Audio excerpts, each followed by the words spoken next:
ආයිබෝවන් සුසාන්ස් kitchen YouTube channel එකට වෙනද වගේම ඉතාමත් ආදරෙන් පිළිගන්නවා. ඉතින් අද මම ඔයාලට අරගෙන ආවේ අනිවාර්ය අංගයක් වන, ඒ කියන්නේ කුස්සිය අනිවාර්ය අංගයක් වන ගෑස් කුකර් එකේ බර්නර් කොහොමද පිරිසිදු කරගන්නේ, ගෑස් කුකර් එක කොහොමද පිරිසිදු කරගන්නේ කියලා එක ක්‍රමයක් ඔයාලට අරගෙන එන්න. ඉතින් මේ බලන්න, මෙන්න මේ වගේ මලකඩ කාලා තියෙනවා නම් මෙන්න මේ වගේ මේ බලන්න ගෑස් කුකර් එකත් මලකඩ පාට වෙලා නම්, ඒ වගේම ගෑස් කුකර් එකේ මේ කියන්නේ උයන නිතරම උයන ලිප මේ විදිහට මලකඩ කාලා වගේ නම් අපි අද මේ කරන ප්‍රතිකර්මයෙන් හොඳ ප්‍රතිඵල ගන්න පුළුවන්. ඉතින් අපි බලමු එහෙනම් මොනවද මේ සඳහා අවශ්‍ය වෙන්නේ කියලා. මෙන්න මේ තමයි ප්‍රධානම දේ. ඒ තමයි කොකාකෝලා. අපි සාමාන්‍යයෙන් හිතන්නේ කොකාකෝලා තියෙන්නේ බොන්න විතරයි කියලා නෑ. මෙන්න මේ වගේ ගෑස් කුකර් වල බර්නර් පිරිසිදු කරගන්න, ඒ වගේම අපිට ගෙදර තියෙන non stick pan, ඒ වගේම ජොග්ගු, කෝප්ප, සින්ක් එක ඕන දෙයක් පිරිසිදු කරගන්න මේ මිශ්‍රණය වැදගත් වෙනවා. ඉතින් මුලින්ම එකතු කරගන්නවා භාජනයකට, තරමක ලොකු භාජනයක් ගන්න මේ බර්නර් ටික දාන්න පුළුවන් ආකාරයේ කොකාකෝලා කප් එකක් එකතු කරන්න, බේකින් සෝඩා මේස හැඳි එකකුත් ඒකට එකතු කරන්න. ඉතින් මේ දෙක දාලා තව පොඩි දෙයක් එකතු කරන්න තියෙනවා. කුස්සියේ තියෙනම දෙයක්, ඩිෂ් වොෂ් එකතු කරන්න ඕනේ. ඉතින් ඩිෂ් වොෂ් මෙතන කප් භාගයක් එකතු කරගන්න පුළුවන් වඩා හොඳයි. නමුත් මම කප් කාලක් තමයි එකතු කරගත්තේ. ඔයාලටත් ඒ කැමති පරිදි ඩිෂ් වොෂ් එකතු කරන්න පුළුවන්. ඊට පස්සේ වතුර කප් භාගයකුත් එකතු කරන්න පුළුවන්. ඉතින් මේ බර්නර් කෑලි දැම්මහම වැහෙන ප්‍රමාණය අඩු නම් තව වතුර චුට්ටක් දාලා වැහෙන විදියට තව වතුර ටිකක් වැඩි කරගන්නත් පුළුවන්. මේ සියල්ලම දැන් හොඳට කවලම් කරන්න ඕනේ. ඒ කියන්නේ බේකින් සෝඩා දිය වෙන විදියට, ඒ වගේම විම් එක කොකාකෝලා හොඳට දිය වෙන විදියට මිශ්‍ර කරන්න ඕනේ. ඊට පස්සේ ඒකට මේ බර්නර් ටික දාගන්න. වැහෙන විදියට බර්නර් ටික දාගන්න. මලකඩේව යටින්ම දාන්න හොඳට වැහෙන විදියට. ඒ විදියට අපි ගෑස් කුකර්ගේ, මට ලිප් 4 එකක් තියෙන්නේ. ඉතින් මේ කෑලි 4 මේවා දාගන්නවා. මට එකක් පෙන්වන්න බැරුණා. මේකෙන් ටිකක් අපි වෙන කෝප් එකට ගන්න ඕනේ. මොකද අපිට ඉදිරියේදී ඕන වෙනවා මේ මිශ්‍රණයෙන්ම ටිකක්. ඒ නිසා මේ මිශ්‍රණය හදපු ගමන් වෙන කෝප් එකට ටිකක් දාගන්න, කප් එකක් විතර. ඉතින් අන්නේ කප් එකේ තමයි මේ තියෙන්නේ. කප් එකෙන් මම මේ ගෑස් කුකර් එක මතු පිට මේ විදියට හැන්දකින් ටික ටික දානවා. මොකද මේ ගෑස් කුකර් එකේ මතු පිටත් පොඩ්ඩක් මලකඩ කාලා තියෙන්නේ ප්‍රධානම ලිප. ඉතින් අන්නේ එතෙන්ට වැඩිපුර දානවා. අනිත් හැම තැනමත් පිරිසිදු කරගන්න මේ විදියට දාගන්නවා. ඉතින් සිංහල අලුත් අවුරුද්දක් ළඟ වෙනවා. අපි ගෙවල් පිරිසිදු කරනවා. මේ බඩු භාණ්ඩ සෝදලා හොඳට පිරිසිදු කරලා ගන්නවා. ඉතින් මේ හැම දෙයකටම මේ මිශ්‍රණය ප්‍රයෝජනවත් වෙයි කියලා හිතනවා. මෙන්න මේ වගේ non stick pan වලටත් පුළුවන් පේපර් සර්වියට් එකක් උඩින් දාලා ඒ මතු පිටට මේ මිශ්‍රණයෙන් ටිකක් දාලා ඒකත් මිනිත්තු 10ක් විතර තියලා අතුල්ලලා ගන්න හොඳ දැලකින්. ඉතින් අන්න ඊට පස්සේ හොඳට දැලක් කියලා කිව්වේ මේ non stick භාජන වලට හානි නොවන දැල් තියෙනවා. ඉතින් මලකඩ කන දැල් නම් ගන්න එපා මොනම හේතුවකටවත්. නැත්නම් ස්පොන්ජ් එකකින් පිරිසිදු කරගන්න පුළුවන්. ඔන්න ඒකත් අපි පැත්තකින් තියලා හොද ගන්නවා. ඉතින් ඊට පස්සේ මම මේ ගෑස් කුකර් එකේ මෙන්න මේ කොටස් වලට වැහෙන විදියට පේපර් සර්වියට් දාගන්නවා. මොකද මේ ටික දාගත්තාම මේ විදියට අපිට මේ කොටස් පවා හොඳට මැදලා ගන්න පුළුවන්. මොකද ඒ කියන්නේ ලිපේ භාජන තියෙන තැන ඒ හතර පැත්තම මලකඩ කාපු ස්වරූපයක් තමයි මගේ ගෑස් කුකර් එකේ තිබුණේ. ඉතින් ඒ ටික යවා ගන්න. ඔන්න පැය භාගයක් විතර අපි ඒක තියලා තියන්න ඕනේ. ඒ අතරේ මං අනිත් දේවල් ටික මැද ගන්න තමයි හදන්නේ. මේ මං පැත්තකට දාපු ජෝගුවක්. ඉතින් ඒක අර කොච්චර හේදුවත් කොච්චර මැද්දත් කහට බැඳෙනවා. මේ මග් එකක් මේකෙත් එහෙමයි කහට බැඳිලා තියෙන්නේ. ඉතින් මේ හැම එකටම මේ මිශ්‍රණයෙන් ටිකක් දාලා හොඳ දැල් බ්‍රෂ් එක, කියන්නේ දැලකින් මදින්න ඕනේ.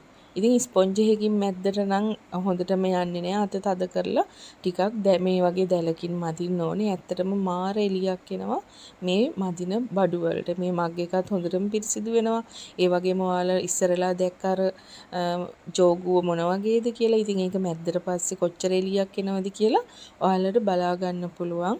ඉතින් ඇත්තටම හරිම ප්‍රයෝජනවත්. මේ දැක්ක නේද තනිකර කහට පාටයි. ඉතින් ඔයාලා බලන්න දැන් මේක මැදලා ගත්තාම කොහොමද පිරිසිදු වෙන්නේ කියලා. ඉතින් එක සැරයක් මැදලා බලන්නකො මේකේ තියෙන කහට යන විදිය. ඉතින් ඇත්තටම අතට දාලා බැලුවාම කුණු වගේ ගුරු පාට, ඒ කියන්නේ කළු පාට ස්වරූපයක් තමයි තියෙන්නේ. මෙන්න මේ බලන්න. එතකොට හිතා ගන්න පුළුවන් කොච්චර කහට අල්ලලද කියලා. ඉතින් ඇත්තටම මම පැත්තකට දාපු ජෝගුවක් එක නැවතත් පාවිච්චිට ගන්න පුළුවන් විදියට අපිට පිරිසිදු කරගන්න පුළුවන් වුණා. අපිට සාමාන්‍ය විම් දාලා නම් එහෙම තනිකර මැද ගන්න අමාරුයි. ඉතින් මෙන්න මේ පැත්තකට කරපු ජෝගුව නැවතත් පාවිච්චිට ගන්න පුළුවන් විදිහට මෙන්න මේ විදිහට තමයි මැදගත්තේ. ඉතින් අපි අර ගෑස් එකේ ගෑස් කුකර් එක පිරිසිදු කරන්න මේ මිශ්‍රණය දාලා තමයි මේ වැඩ ටික ඔක්කොම කරන්නේ. මේ බලන්න කොච්චර එළියක් ඇවිල්ලාද කියලා. ඉතින් මේ ටිකත් මම ඔයාලට පෙන්වන්න හිතුවේ. මේ මිශ්‍රණය හදාගත්තාම අපිට කුස්සියේ තියෙන හැම අයිටම් එකක්ම පිරිසිදු කරන්න යොදා ගන්න පුළුවන් කියන්න. ඉතින් මේ බලන්න මේ සිංක් එකේ තියෙනව නිකන් මඩ පාට පාරවල්. ඒ කියන්නේ මම මේක දවසක් විතර මදින්න නැතුව තියලා තමයි ඔයාලට පෙන්වන්න ඕන නිසා සිංක් එක ඇතුලේ නිකන් කහට බැඳිලා වගේ පේනවා. ඉතින් අන්නේ කහට බැඳපු තැන් වලට බැඳිනු තැන් වලට මේ මිශ්‍රණයෙන් ටිකක් දාලා ඒ වෙලෙම මදින්නකො. මේ බලන්න චුට්ටක්වත් කහට පැල්ලන්නේ නැහැ දැන්. ඉතින් ඒ විදියට අපිට පිරිසිදු කරගන්න පුළුවන්. මේ මිශ්‍රණයෙන් ඕන දෙයක් පිරිසිදු කරගන්න පුළුවන්. ඔන්න දැන් අපි යනවා නැවතත් ගෑස් කුකර් එකේ බර්නර් ටික බලන්න. ඔයාලට පේනවා මේ මිශ්‍රණය අමුතු පාටක් වෙලා. ඒ කියන්නේ අර මලකඩ වගේ ගතිය මේ මිශ්‍රණයට එකතු වෙලා තියෙන්නේ. ඉතින් අපිට දැන් තියෙන්නේ දැලකින් මේ විදියට මැදලා ගන්න එක. මැද්දාම තව තියෙනවා නම් මොනවා හරි ඒකත් යනවා. ඉතින් මේ විදියට අපිට දැලක් නැත්නම් ස්පොන්ජ් එකකින් ටිකක් ඝනකම සහිත ස්පොන්ජ් එකකින් මැද්දම ප්‍රමාණවත්. එතකොට තමයි හොඳට කුණු යන්නේ. සමහර දැල් තියෙනවා මේ වගේ අඩු මිලට ගන්න ඒවා. ඒව නම් පාවිච්චි කරන්න එපා. මොකද ඒක මලකඩත් කනවා. අනිත් එක ඉරි වගේ පාරවලුත් හිටින නිසා. ඉතින් ඊට පස්සේ හොඳ ගලා යන ජලයෙන් මේ වගේ ටැප් එක කරලා මේ ටික සෝද ගන්න තමයි කියන්නේ. හරිම පිරිසිදුව මේ ටික සෝද ගත්තා. දැන් මේ ඔක්කොම ටික සෝදලා මම අවුවෙන් තියා ගන්නවා ඉක්මනට වේලෙන්න. ඉතින් මේ බලන්න මං කිව්වා මිනිත්තු 30ක් මේ බර්නර් ටිකක් තියා ගන්න ඕන මිනිත්තු 30ක්.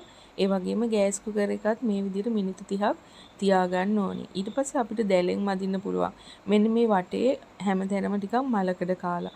මොකද දැල්ල වදින්නේ එතෙන්ටනේ නිතරම. ඉතින් මලකඩ කාලා වගේ බ්‍රෂ් එකකින් මදින්නත් පුළුවන්. නැත්නම් දැලෙන් මැදලා හොදලා ඒකත් අවුවේ තියන්න පුළුවන්. ඉතින් මේ සිදුරු සහිත ඒ ප්‍රදේශයේ කියන්නේ කුණු බැඳිලා තියෙන පුළුවන් කොටන් බඩ්ස් එකක් අරගෙන අපිට ඒ වටේ ධාරේ වටේට පොඩ්ඩක් තදින් ඇතිල්ලුවාම ඒ වටේ තියෙන තෙල් ගතිය කුණු ගතිය ඉවත් වෙනවා. ඊට පස්සේ ගෑස් කුකර් එක උඩ තියෙන මේ කොටස් යවා ගන්න මයික්‍රෝ ෆයිබර් ලේන්සුවක් අරගෙන මේ විදිහට ඒකේ තියෙන වතුර මේකට උරා ගත්තාම පැත්තකට දාන්න මිරිකලා හොඳට. ඊට පස්සේ නැවත හොඳ වතුරෙන් හොදලා තමයි මේක ඒ විදිහට පිරිසිදු කරගන්නේ. ඉතින් අන්න ඒ වගේ පිරිසිදු කරගන්න ටික වෙලාවක් යනවා මේකෙන්. මේ වගේ ගෑස් කුකර් එකේ බර්නර් දාන්න තැන මෙන්න මේ වගේ හොඳට වතුර චුට්ටක්වත් නැති වෙන්න පිරිසිදු කරගන්න ඕනේ. මොකද වතුර ගතිය තිබුණොත් එහෙම අපිට මේ ගෑස් කුකර් එක ඔන් කරගන්න අපහසුයි. ඉතින් ඒ නිසා මේ වතුර ගතිය පොඩ්ඩක්වත් නැති වෙන්න මේකේ තියෙන දේවල් අයින් කරගන්න. ඊට පස්සේ මේ රෙදි කෑල්ල නැතුව හොඳ වියලි රෙදි කෑල්ලකින් නැවතත් මෙන්න මේ වගේ පිහිදලා අරගන්න. අරගෙන මේ වගේ බර්නර් ටික ගෑස් කුකර් එකකින් තියාගන්න. තිබුණු පරිදිම හදාගන්න පුළුවන්. ඉතින් මුළු ගෑස් කුකර් එකම ඒ මිශ්‍රණයෙන් මිරිකලා අරගෙන පිහිදාලා සියලු කහට ගතිය අපිට යවා ගන්න පුළුවන්. මේ වීදුරුවත් මේ විදියටම පිහිදාලා මැදලා ගන්න පුළුවන්. දැන් ඔයාලට පේනවා මුලින් කොහොමද තිබුණේ දැන් කොහොමද කියලා. ඊට පස්සේ අපි නැවත ප්‍රයෝජනයට ගන්නකම් මේ වගේ වහලා තියන්න පුළුවන්.